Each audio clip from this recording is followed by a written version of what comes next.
Pilot z Banskej Bystrice sa stal súčasťou malej expedície, ktorá si raj na zemi pozrela z výšky.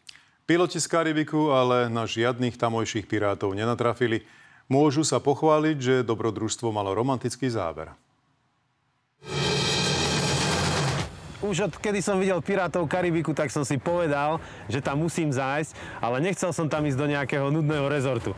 Spojil sa s ďalšími 4 dobrodruhmi a plán cesty bol na svete. Začali sme zhruba v strede na ostrove Marigalo a potom sme takou osmičkou obišli východokaribské ostrovy a preleteli sme približne 2500 kilometrov za 22 letových hodín. Expedíciu absolvovali na ultraľahkých gyrokopterách. Oproti klasickým lietadlám umožňujú nízke prelety pri pomalej rýchlosti. A ja som videl pod hladinou húfy, rají, morských korytnačiek, takých tých z Nema. Dokonca aj bieleho žraloka.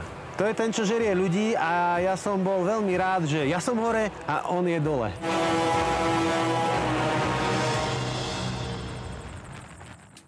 Piloti z Karibiku mali napokon romantický koniec, postarali sa oň nemeckí zaľúbenci. Mal tam frajerku, počúvajte, akože 5 týždňov spolu chodili. Takto karibské prostredie na nich zapôsobilo, že ju požiadalo ruku a normálne oficiálna svadba. Ja som im bol svedkom. Ľudí na všetkých týchto ostrovoch spája srdečnosť, priateľskosť, taká tá pohoda. Cítil som sa tam veľmi bezpečne a ľudia sú tam naozaj fantastickí.